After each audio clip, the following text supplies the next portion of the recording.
Well, students, in the lesson surface chemistry, now the topic is catalysis. बच्चे हम जानते हैं catalyst is a substance which alters the rate of a reaction and themselves remains unchanged after the reactions are complete. ऐसा substance जो reaction के rate को change करता है लेकिन उसमें खुद में कोई चेंज नहीं आती है, उसको बोलते हैं catalyst. So which alter the rate of a reaction and themselves remains unchanged after the reactions are called catalysts and the study of the phenomena is called catalysis. हम कैटलिस्ट को स्टडी करेंगे तो उसको बोलने कैटालिसिस बोल देते हैं. जैसे पोटासियम क्लोराइड को अगर हमने पोटासियम क्लोराइड और ऑक्सीजन जनरेट करना हो तो हमें मोर देन 653 केल्विन उसको हीट करना पड़ेगा, तब कहीं जाके हमें ऑक्सीजन उसमें से मतलब ये डीकम्पोज होगा. लेकिन अगर हम इसी पोटासियम क्लोराइड को मैंगनीज डाइऑक्साइड में डीकम्पोज करें तो ये उससे काफ़ी कम टेम्परेचर पर 473 केल्विन पर डीकम्पोज हो जाता है.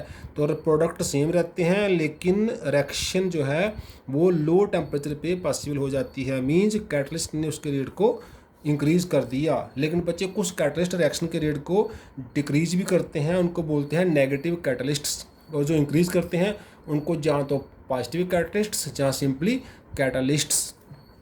बच्चे कुछ ऐसे सब्सटेंस हैं which enhance the activity of a catalyst. ऐसा सब्सटेंस जो कैटलिस्ट की एक्टिविटी को बढ़ा देता है, मींस उसकी रिएक्शन के इंक्रीज़ करने की पावर को और बढ़ा देता है, उनको बोलते हैं प्रोमोटर्स.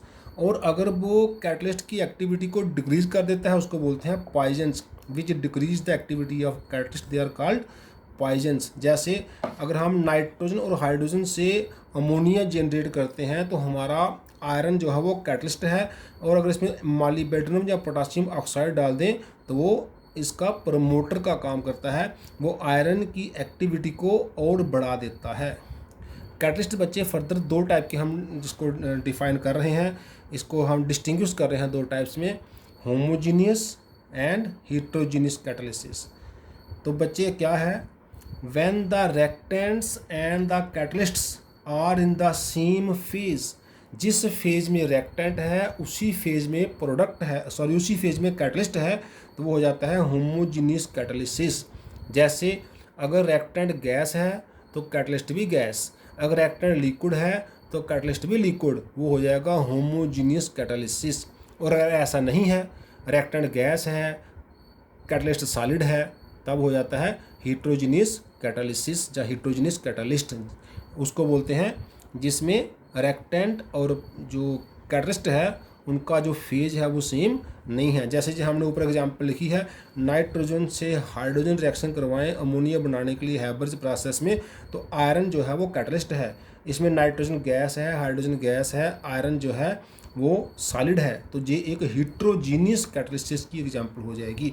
जैसे एक एग्जांपल आप देख सकते हैं, सल्फर डाइऑक्साइड का ऑक्सीजन के साथ मिलकर हम सल्फर डाइऑक्साइड बनवा रहे हैं, तो इसमें सल्फर डाइऑक्साइड भी गैस है, ऑक्सीजन भी गैस है, और NO नाइट्रिक ऑक्साइड भी गैस है. तो ये एक होमोजीनियस कैटालिसिस की एग्जांपल हो गई जिसमें catalyst and reactants are in the same phase. बच्चे कुछ और एग्जांपल देखिए, एसिटिक एसिड का हाइड्रोलिसिस हो रहा है और इथाइल एसीटेट और वाटर बन रहा है, तो इसमें H+ जो है वो कैटलिस्ट है, ये रिएक्टेंट और कैटलिस्ट जो हैं ये लिक्विड स्टेट में है, इसलिए ये हो गया होमोजेनियस कैटालिसिस.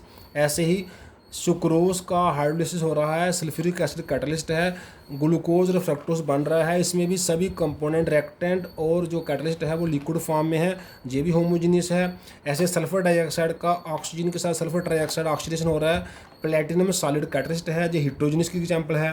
ऐसे वेजिटेबल ऑयल का हाइड्रोजन के साथ हाइड्रोजनेशन हो रही है और वेजिटेबल घी बन रहा है, निकल सॉलिड फॉर्म में कैटलिस्ट है, तो ये हेट्रोजेनियस कैटालिसिस है. ये हम एग्जांपल आ गई हेट्रोजेनियस कैटालिसिस की, ये पहले 2-3 एग्जांपल आ गए होमोजेनियस कैटालिसिस की. और जो पीछे हमने नाइट्रोजन और हाइड्रोजन का देखा अमोनिया बनना, उसमें एग्जांपल आ गई हेट्रोजेनियस कैटालिसिस की. तो जो जिसमें रिएक्टेंट और कैटलिस्ट का फेज सेम है वो होमोजीनियस, और जिसमें सेम नहीं है तो वो हेट्रोजीनियस कैटालिसिस. अब हम देखते हैं एडजॉर्प्शन थ्योरी ऑफ कैटालिसिस, लेकिन कौन से कैटालिसिस की? heterogeneous catalysis means adsorption theory of heterogeneous catalysis। तो in this the mechanism generally involve 5 steps. हम इसको 5 स्टेप में एक्सप्लेन कर सकते हैं कि हेट्रोजीनियस कैटालिसिस जो है वो कैसे टेक पार्ट रोल प्ले करता है। तो first step is diffusion of the reactants to the surface of the catalyst. Generally हमारा रिएक्टेंट जो है वो गैस है और जो कैटलिस्ट है वो जनरली हमारा सॉलिड फॉर्म में है हेट्रोजीनियस केस में।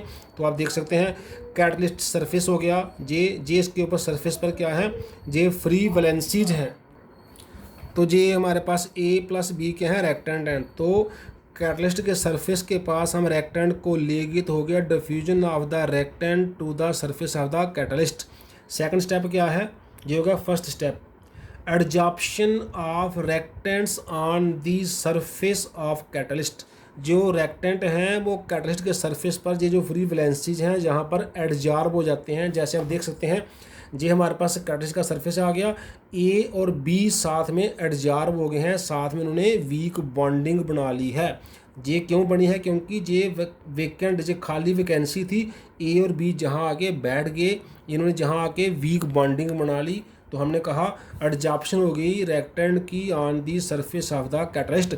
हम सिर्फ 2 वैकेंसी ही दिखा रहे हैं समझने के लिए, हो सकता है बाकी वैकेंसी भी ऑक्यूपाई हो चुकी हूँ क्योंकि रिएक्टेंट की बहुत सारे हमारे पास अवेलेबल होते हैं। नाउ थर्ड पॉइंट क्या है, थर्ड स्टेप है taking place of the chemical reaction. जब वो सरफेस पर आकर बैठ गए हैं, अब वो रिएक्शन को आराम से टेक पार्ट कर सकते हैं। जैसे ए और बी में बॉन्ड बन जाएगा, रिएक्शन हो जाएगी। आप देख सकते हैं ये पहले ए बी क्या था, बिना बॉन्ड का था, अब इनके बीच में एक बॉन्ड जनरेट हो गया है, केमिकल रिएक्शन हो गई है। और नेक्स्ट फोर्थ स्टेप क्या है, desorption of the reaction product. जो प्रोडक्ट बना है वो डिजॉर्प्शन करना मीन्स एडजॉर्प्शन का अपोजिट करेगा, उसको छोड़, एडजॉर्प्शन आया था उसके ऊपर आके बैठ गया, डिजॉर्प्शन उसको छोड़ के चला जाएगा प्रोडक्ट फ्रॉम द कैटलिस्ट। जैसे आप देख सकते हैं जे ए और बी बॉन्ड साथ में जुड़ा हुआ है, जहां ए और बी इसको छोड़ के साइड हो गए हैं, तो ये इनकी ए और बी की क्या हो गया है, डिजॉर्प्शन हो गई है। इससे क्या होता है, ये जो वैकेंसी हैं ये फिर से फ्री हो जाती हैं दूसरे रिएक्टेंट को लेने के लिए। तो लास्ट स्टेप क्या है, लास्ट स्टेप है diffusion of the product away from the catalyst. ये जो प्रोडक्ट बना है ये कैटलिस्ट को छोड़कर कहीं दूर निकल जाता है, सो दैट इधर मोर एंड मोर रिएक्टेंट आके डिफ्यूजन कर सके। और ये साइकिल जो है 5 स्टेप वाला, पहला स्टेप डिफ्यूजन हो गया रिएक्टेंट का, फिर एडजॉर्प्शन हो गया, फिर रिएक्शन टेक प्लेस हो गया, फिर डिजॉर्प्शन हो गया, फिर प्रोडक्ट का निकल जाना कहीं दूर हो गया ताकि फिर से डिफ्यूजन जो है वो टेक प्लेस कर सके। तो इस तरह से 5 स्टेप में हम हेट्रोजीनियस कैटलिस्ट को सिंपली एक्सप्लेन कर सकते हैं। अब हम कुछ इम्पॉर्टेंट फीचर्स देखते हैं, एस्पेक्ट्स देखते हैं ऑफ हेट्रोजीनियस या सॉलिड कैटालिसिस। इसमें 2 फीचर हम देंगे मेन, एक्टिविटी एंड सेलेक्टिविटी। पहले देखते हैं activity. The ability of a catalyst to increase the rate of a reaction is called its activity. हम किसी कैटलिस्ट से ये उम्मीद रखें कि वो हमें मोर एंड मोर प्रोडक्ट दे, उसको बोलते हैं उसकी एक्टिविटी हाई है। एक्टिविटी के लिए कुछ जैसे मेन चीज़ क्या होनी चाहिए, the reactant molecule must adsorb reasonably strongly for the catalyst. जो रिएक्टेंट के मॉलिक्यूल हैं वो जो है वो कैटलिस्ट के ऊपर एडजॉर्ब हो जाने चाहिए, उनका कोई उसके साथ बॉन्डिंग बननी चाहिए। To be active but must not adsorb so strongly that they may become immobilise. इतने भी स्ट्रांगली एडजॉर्ब नहीं होने चाहिए कि वो बाद में उसको छोड़ के जा ही ना सकें, मीन्स एडजॉर्प्शन भी कर सकें और समय आने पर डिजॉर्प्शन भी कर सके। अगर एडजॉर्प्शन स्ट्रांग हो जाए, डिजॉर्प्शन हो ही ना सके, तो वो हमारा जो कैटलिस्ट है वो हमारे काम का नहीं रहता। तो हमारा कैटलिस्ट एक्टिवली ऐसा होना चाहिए कि वो उसको रिएक्टेंट को एडजॉर्प्शन भी करवा सके और बाद में ज़रूरत पड़ने पर उनकी डिजॉर्प्शन भी करवा सके। साथ में हम उसकी एक्टिविटी को बढ़ा सकते हैं by increasing the surface area, by making the catalyst porous, या फिर अगर हमारे पास हमने किसी कैटलिस्ट को लंबे समय तक यूज़ किया है, हम उसको हीट करके जो उसके ऊपर ऑलरेडी एडजॉर्ब्ड गैसेज हैं, जो अनवांटेड गैसेज हैं, जो अनवांटेड मॉलिक्यूल्स हैं, वो उसके ऊपर से हम वैकेट करवा सकते हैं ताकि उसकी एक्टिविटी को एनहांस किया जा सके। जनरली बच्चे ग्रुप 5 टू ग्रुप 11 मेटल जो हैं वह है maximum activity being shown by group 7 to as compared to group 7 to 9 elements. क्या देखने में क्या हम क्या कह रहे हैं, it has been found that for heterogeneous reactions the catalytic activity increases from group 5 से बढ़ना स्टार्ट हो जाती है और ग्रुप 11 तक बढ़ती रहती है, लेकिन सबसे ज़्यादा एक्टिव मेटल कौन सी हैं, ग्रुप 7 से लेकर ग्रुप 9 तक, जैसे निकल हो गया हमारे पास, प्लेटिनम हो गया, इनकी activity as a heterogeneous catalyst बड़ी अच्छी देखने में आई है। Next is selectivity. The ability of a catalyst to direct a reaction to give a particular or desired product, उसको बोलते हैं सिलेक्टिविटी। हमारे रिएक्टेंट सेम रहेंगे लेकिन हम उससे क्या बनाना चाहते हैं वो हम सिलेक्ट करेंगे कैटलिस्ट उसके अकॉर्डिंग। जैसे अगर हमने कार्बन मोनोऑक्साइड और हाइड्रोजन गैस से मीथेन बनाना होगा, हम निकल एज ए कैटलिस्ट लेंगे। अगर सेम रिएक्टेंट सेम है, कार्बन मोनोऑक्साइड और हाइड्रोजन गैस से हमें मिथेनॉल बनाना होगा, तो हम रिएक्टेंट लेंगे, कैटलिस्ट लेंगे कॉपर के साथ जिंक ऑक्साइड और क्रोमियम ऑक्साइड। और फिर अगर हमने सेम रिएक्टेंट कार्बन मोनोऑक्साइड से और हाइड्रोजन से मिथेनॉल फॉर्मेल्डिहाइड बनाना होगा, तो हमारा कैटलिस्ट क्या होगा, कॉपर। तो तीनों केस में रिएक्टेंट सेम हैं, carbon monoxide hydrogen, carbon monoxide hydrogen, carbon monoxide hydrogen, लेकिन कैटलिस्ट हमने क्या बनाना है, हम वो वाला कैटलिस्ट जो है वो सिलेक्ट कर लेंगे। मीथेन के लिए निकल सेलेक्ट करेंगे, मिथेनॉल के लिए कॉपर जिंक ऑक्साइड और क्रोमियम ऑक्साइड सेलेक्ट करेंगे, और मिथेनॉल या फिर फॉर्मेल्डिहाइड के लिए ओनली कॉपर सेलेक्ट करेंगे। तो हमने डिजायर्ड प्रोडक्ट सेम रिएक्टेंट से कैटलिस्ट को सिलेक्ट करके बना लिया, ये हो गया सिलेक्टिविटी। अब हम बात करते हैं एंजाइम कैटालिसिस की। तो बच्चे, enzyme catalyse numerous reaction that occur in the body, जो हमारे बॉडी के अंदर बायोकेमिकल रिएक्शन होती हैं, उन रिएक्शन को करवाने के लिए जो कैटलिस्ट होते हैं दे आर कॉल्ड एंजाइम्स, उनको एंजाइम्स नाम देते हैं। जैसे कुछ एग्जांपल देखिए, अगर सुक्रोज का हाइड्रोलिसिस करना हो तो इन्वर्टेज नाम का एंजाइम हेल्प करता है उसको ग्लूकोज और फ्रक्टोज बनाने में। तो इन्वर्टेज क्या है, एक कैटलिस्ट है जो बायो कैटलिस्ट है, ये एक एंजाइम है। तो एंजाइम्स क्या हैं, ये बायो कैटलिस्ट्स हैं। ऐसे ही अगर ग्लूकोज का जाइमेज नाम के एंजाइम के द्वारा इथेनॉल और CO2 बन जाता है, स्टार्च का डाइजेस्टेज नाम के एंजाइम के द्वारा माल्टोज बन जाता है, माल्टोज का माल्टेज नाम के एंजाइम के द्वारा ग्लूकोज बन जाता है। ये यूरिया है, यूरिया का यूरिएज नाम के एंजाइम के द्वारा अमोनिया गैस और CO2 गैस बन जाता है। तो enzymes are biocatalysts. In stomach the pepsin enzyme जो है वो कन्वर्ट करता है प्रोटीन्स को इनटू पेप्टाइड्स में। ऐसे ही हमारी इंटेस्टाइन में क्या होता है, द पेनक्रियाटिक ट्रिप्सिन जो कन्वर्ट करता है प्रोटीन्स इनटू अमाइनो एसिड्स को बाय हाइड्रोलिसिस। इनको डिटेल में आप जहाँ तो बायो केमिस्ट्री में पढ़ते हैं, जहाँ कुछ बायो के चैप्टर में भी आप पढ़ते हैं। बच्चे, इसके कुछ हम देखते हैं करैक्टरिस्टिक्स क्या है एंजाइम के। They are most highly efficient, जी अपना काम बड़ी एफिशिएंसी से करते हैं। 1 मॉलिक्यूल ऑफ एन एंजाइम में transform 1 million molecule of reactant per minute. इसी से आइडिया लगा लो कितना एफिशिएंट है। एक जो एंजाइम का मॉलिक्यूल है वो 1 मिनट में 1 मिलियन मॉलिक्यूल्स को ट्रांसफॉर्म कर देता है from one reactant to another product. They are highly active under optimum conditions, highly specific in nature हैं जी। Each enzyme is specific for a given reaction. For example urease urea के लिए ही active है, ऐसे invertase sucrose के लिए ही काम करता है। तो urease catalyse only hydrolysis of urea and not any other reaction. तो ये स्पेसिफिक है, हर रिएक्शन के लिए अपना अपना अलग से एंजाइम अवेलेबल है। इस नेक्स्ट क्या है, highly active under optimum conditions. ये जो नॉर्मल कंडीशन है उसमें ही अच्छा काम करते हैं। जैसे ये हमारे 298 से 3110 केल्विन तक अच्छा काम करते हैं। इनका जो pH रहता है वो 5 से 7 के बीच में रहता है, जो एक ऑप्टिमम वैल्यू मानी गई है। ऐसे ही बच्चे, प्रेजेंस ऑफ एक्टिवेटर्स एंड को एंजाइम भी हमारी बॉडी में होते हैं। The enzymatic activity is increased by certain substances called को एंजाइम। जो एंजाइम की एक्टिविटी को बढ़ाते हैं उनको बोलते हैं को enzymes. For example, when non-protein vitamin is present along with an enzyme, the catalytic activity is enhanced considerably. अगर नॉन प्रोटीन विटामिन कोई किसी एंजाइम में के साथ लगा होता है तो उससे क्या होता है, रिएक्शन की जो प्रोटीन वाले रिएक्शन की जो है हमारी एक्टिविटी है बहुत ज़्यादा उस एंजाइम की बढ़ जाती है। जैसे amylase in presence of sodium chloride जो है बहुत ज़्यादा एक्टिव हो जाता है। अब देखते हैं मैकेनिज्म ऑफ एंजाइम कैटालिसिस। तो बच्चे इसमें क्या स्टेप इन्वॉल्व होते हैं। पहला स्टेप बाइंडिंग ऑफ एंजाइम से ई टू सबस्ट्रेट से एस, तो ई प्लस एस मिलके ई एस नाम का कम्प्लेक्स बना लेते हैं। Next dissociation of the enzyme substrate complex to form product, E S ने ई पी बना दिया और बाद में ई फिर अलग रह गया, पी छोड़ के उसको डिजॉर्प्शन करके चला गया। जैसे जी सेकंड स्टेप स्लो स्टेप माना गया है, जी रेट डिटर्मिनिंग स्टेप माना गया है। जैसे हमारे पास जी है, जी एंजाइम है और जी उसका सबस्ट्रेट है।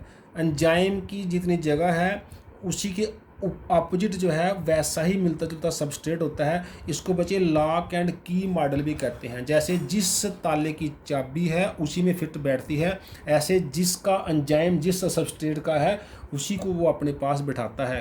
तो इस एंजाइम ने सबस्ट्रेट को अपने ऊपर बिठा लिया, ES ये कम्प्लेक्स बन गया।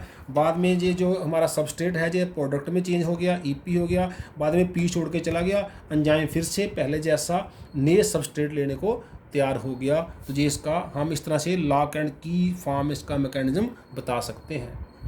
अब हम देखते हैं brief introduction to nanomaterials. तो बच्चे the nanomaterials are those which have structural component with at least one dimension less than 100 nanometre.